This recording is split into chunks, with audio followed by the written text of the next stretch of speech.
Welcome to Dr. Kanta Butra's Public Awareness Series. A World Hypertension Day 2023 theme क्या है?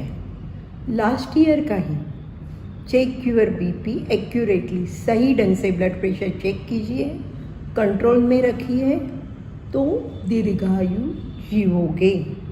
ये theme देने का कारण क्या है? क्यों? आपको पता है दुनिया में 30 से 80 साल की उम्र के लोगों में से 1.25 बिलियन लोगों को ब्लड प्रेशर है और उसमें से ही मेजॉरिटी काफ़ी गरीब या मिडिल क्लास फैमिलीज़ के हैं। अपनी इंडिया के क्या हाल है? इंडिया में 33% शहरों में और 25% विलेजेस में लोगों में, एक्चुअली अडल्ट लोगों में ब्लड प्रेशर देखने को मिलेगा। उसमें से ही अगर 100 ब्लड प्रेशर के पेशेंट लोग हैं तो 25% लोगों को विलेजेस में एंड 42% लोगों को सिटी में मालूम है उनको ब्लड प्रेशर है, पर उसमें से कितने लोग दवा लेते हैं शायद वो पेशेंट ही जानते हैं। इसलिए एक तो अपन सही ढंग से बीपी कैसे लेना है ये सीखना बहुत ज़रूरी है। आजकल सबके घर में इलेक्ट्रॉनिक बीपी एपेरेटस तो रहते ही है। आजकल हम लोग इलेक्ट्रॉनिक बीपी एपेरेटस यूज़ कर रहे हैं। उसका देखिए जो ट्यूबिंग दिख रहा है आपको, वो ट्यूबिंग मीडियल साइड में, इस साइड में आना चाहिए और जो इसका कर्व है वो शोल्डर, आपका आर्म का 2/3 भाग कवर करना चाहिए। इससे बीपी मोस्टली ठीक से आ ही जाता है, थोड़ा बहुत 5-10 का फर्क पड़ सकता है। पर इसमें अगर ब्लड प्रेशर बहुत ज़्यादा आ जाए या कुछ प्रॉब्लम लगती है तो उस टाइम पे हम रिकन्फर्म करने के लिए मर्क्यूरी मैनोमीटर यूज़ करते हैं। ये है मर्क्यूरी मैनोमीटर। ब्लड प्रेशर के बारे में एक चीज़ है, अगर किसी को कोई प्रॉब्लम नहीं होगी तो उनको बोले कि अगर आपका बीपी ज़्यादा है तो वही यही बोलेंगे, मेरे को कोई तकलीफ नहीं है, ना मेरे को हेडेक है ना सांस लगता है, मैं क्यों दवा लूँ? फिर दूसरा जवाब उनका ये रहता है, आपको देखता हूँ मेरे को बीपी आ ही जाता है, इवन बीपी की मशीन देख के ही मेरा बीपी ज़्यादा हो जाता है, वैसे मेरे को बीपी नहीं है। और ख़ास करके उम्र अगर छोटी होगी, यंग लोग होंगे, उनको बोलेगा बीपी है तो बोलेंगे अरे होगा, हम अब जो बोलोगे कर लेंगे, हम दवा नहीं लेंगे, इतनी छोटी उम्र से दवा लेंगे तो आगे जाके क्या होगा? हमें बीपी की बीमारी का पता कैसे लगता है? काफ़ी बार तो कैसे, आजकल इंश्योरेंस तो कॉमनली लोग लेते ही हैं, इंश्योरेंस चेकअप के लिए आते तब पता लगता है कि बीपी ज़्यादा है, पर उस वक्त वो लोग मानते नहीं क्योंकि बोलता रहे टेंशन था, इतनी भागदौड़, दौड़ते दौड़ते चेकअप को आया। प्रेगनेंसी, काफ़ी बार लेडीज़ को प्रेगनेंसी में बीपी बढ़ जाता है, उस टाइम तो वो दवा लेते हैं पर डिलीवरी होते ही दवा बंद कर देते हैं। ठीक है, उस टाइम पे बीपी नॉर्मल भी आ जाता होगा, पर जिनको प्रेगनेंसी में ब्लड प्रेशर होता है ऐसी लेडीज़ का बाद में बीपी की बीमारी होने के चांसेस बहुत ज़्यादा रहते हैं और उन लोगों को रेगुलर चेकअप बाद में कराना चाहिए। शायद 4-5 साल में उनको ब्लड प्रेशर की बीमारी आ भी जाए।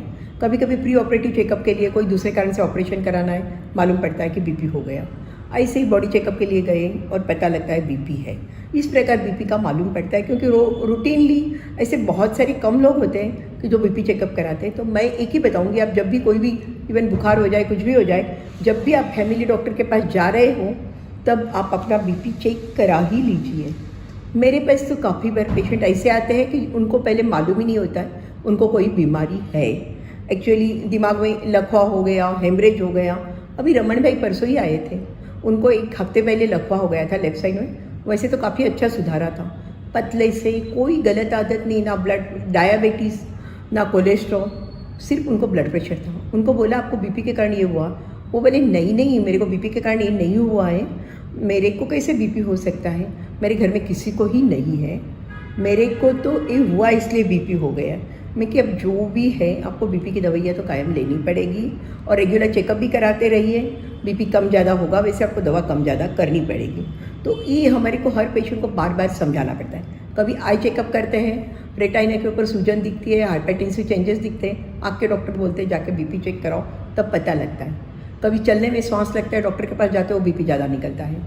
बहुत सारा हेडेक होता हो, आप डॉक्टर के पास जाते हो, बीपी ज़्यादा निकलता है। कभी रूटीन चेकअप में किडनी के रिपोर्ट्स ख़राब आते हैं, पेशेंट को सांस लगता है, सूजन आती है, उस टाइम पे बीपी चेकअप ज़्यादा निकलता है। तो इस प्रकार अपने को काफ़ी बार फर्स्ट टाइम कोई बड़ी बीमारी के साथ भी पेशेंट आ जाता है। अब ये आजकल बीपी की बीमारी इतनी बढ़ क्यों गई है? हमारी लाइफस्टाइल। देखिए अपना सोने का टाइम, आजकल किसी को सोने को टाइम ही नहीं मिलता है, 24 घंटे कम पड़ते हैं दिन भर। अभी एक्चुअली मेरे को इतना काम कंप्लीट करना है, घर का भी देखना है, लेडीज़ है तो बच्चों को भी देखना है, स्कूल ट्यूशन भी देखना है और उसके साथ सोशल मीडिया भी देखना है। हम पीछे भी नहीं रह सकते, वो भी सब मालूम चाहिए दुनिया में क्या हो रहा है। नींद लेने को टाइम ही नहीं मिलता। मुझे लगता है कि सबसे इम्पॉर्टेंट टाइम है हमारी लाइफस्टाइल, डाइट। काफ़ी बार खाना खाने को टाइम नहीं मिलता, फिर बाहर से मंगा लेते हैं, स्विगी है, बहुत सारी चीज़ें हैं कि हमें खाना आराम से मिल जाता है। नेचुरली हम खाना मंगाएंगे तो हमारे टेस्ट का खाना, हमारी पसंद का खाना मंगाएंगे, हम कोई हेल्दी फूड या डाइट फूड तो नहीं मंगाएंगे। इसलिए मुझे क्या लग रहा है, खाने के मामले में भी हम लोगों को बहुत ध्यान रखना चाहिए, खास करके वर्किंग क्लास को, कि जिनको बिल्कुल टाइम नहीं रहता है, स्ट्रेस रहता है, उन लोगों को हेल्दी खाना, फ्रूट्स, नट्स, होल ग्रेन्स, ये सब अपने खाने में अच्छे से इंक्लूड करने चाहिए, तो फिर प्रॉब्लम कम होगी।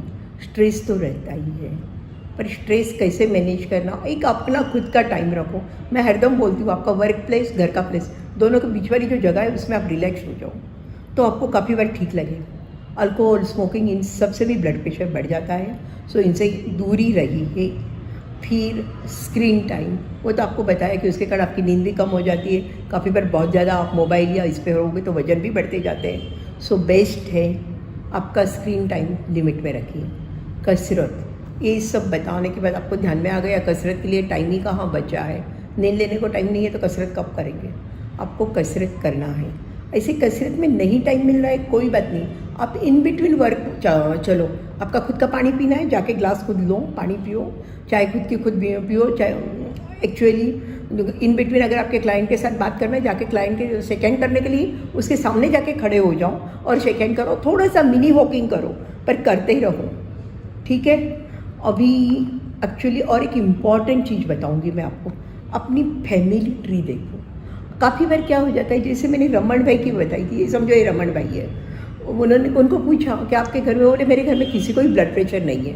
मैं कि ठीक है, आपके घर में मेरे को बताइए कौन कौन है। बोली मेरी मदर है, उसको है ब्लड प्रेशर, पर वो तो अभी 70 के आसपास की एज है, तो ठीक है उसमें तो हो जाता है। मैं क्या ठीक है, सही है। मैं क्या आपके कोई भाई बहनों को किसी को ब्लड प्रेशर है, तो बोले मेरे कोई भाई बहन है ही नहीं। फिर मैंने उनको पूछा आपके फादर, उनको क्या था, बोले मेरे फादर तो अभी है ही नहीं, मैं छोटा था तभी फादर एक्सपायर हो गए। मदर बोलती उनको हाइपरटेंशन था, सॉरी मदर बोलती है उनको हार्ट अटैक आया हुआ था। अब हार्ट अटैक कैसे आया, क्यों आया, पता नहीं है। मैं कि आपकी कोई बुआ या और कोई, तो बोले नहीं, सभी छोटी उम्र में ही एक्सपायर हो गए, मेरे इवन ग्रैंडफादर ही छोटी उम्र में एक्सपायर हो गए। मैं कि आपको देख के ऐसे नहीं लगता है कि शायद उन लोगों को ही ब्लड प्रेशर होगा, फादर को होगा, ग्रैंडफादर को होगा।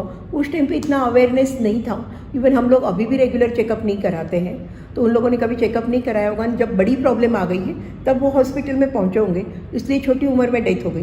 मैं कि आपको क्या सीखना है, रमन भाई उनको यह बताया मैंने कि आपको खुद का तो ध्यान रखना ही है, उसके साथ आपके बच्चों का भी ध्यान रखना है। क्यों कि अगर आपकी, मेरे को लग रहा है शायद फैमिली ट्री में ब्लड प्रेशर है। अगर फैमिली ट्री में ब्लड प्रेशर है तो आपको बच्चों को होने के भी चांस है। अब आपके बच्चों का आप ब्लड प्रेशर होने से कैसे रोकोगे, उतने के उतने हेल्दी लाइफस्टाइल से, उनका स्क्रीन टाइम, एक्सरसाइज, उनका खाने पीने की स्टाइल, उनको एक आदत ऐसी पटको कि उनको खाने पीने का घर का ही खाना अच्छा लगे, या होममेड, या एक्चुअली फ्रेशली को ज़्यादा वेजिटेबल्स खा रहे हैं, ज़्यादा फ्रूट्स खा रहे हैं, पहले से ही ऐसी आदत हो जाती है तो बच्चे वैसे ही पसंद करते हैं। इतना कसरत करें, कसरत में ज़्यादा दौड़ने का काम करें तो उससे बहुत ज़्यादा फर्क पड़ सकता है। तो आपकी फैमिली ट्री देखने के बाद मुझे लग रहा है कि आपको, आपका तो ध्यान रखना ही है, पर आपके बच्चों को बचपन से ही ऐसी आदतें पटको कि उसके कारण उनको भी प्रॉब्लम नहीं होगी। और बच्चे, चलो बच्चे अगर समझो 25-30 साल का भी हो गया तो उसी टाइम से उनके चेकअप चालू करा दो। सो ये है इम्पोर्टेंस ऑफ फैमिली ट्री। सो मेरा कहना क्या है, मैं आपको बहुत ज़्यादा लंबा वीडियो बना के तो बोर करना नहीं चाहती हूँ। ईट हेल्दी, यानी nuts, fruits, vegetables, whole grain, ज़्यादा पानी पी लो, व्यसन से दूर रहो और बैलेंस खाओ। इसका मतलब नहीं है कि मेरे को ये हेल्दी खाना खाना है तो मैं चाहिए उतना खा सकता हूँ। कैलोरीज भी आपको देखनी है, अगर बहुत ज़्यादा कैलोरीज खाओगे वजन बढ़ेगा तो भी बाकी सब प्रॉब्लम्स आने वाली है।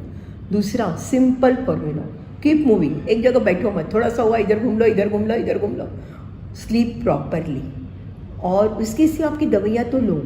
अब अगर समझो आपको ब्लड प्रेशर के साथ कोलेस्ट्रॉल है तो उसकी भी दवाइयाँ साथ में लेनी है। अगर आपको ब्लड प्रेशर के साथ में डायबिटीज़ भी है तो उसको भी कंट्रोल में रखना है। सिर्फ ब्लड प्रेशर यानी ब्लड प्रेशर नहीं, अगर ये सब कंट्रोल में रखोगे तो नेचुरली आपका जो ब्लड प्रेशर डिटेक्शन हुआ है उसको आप पॉजिटिवली लो।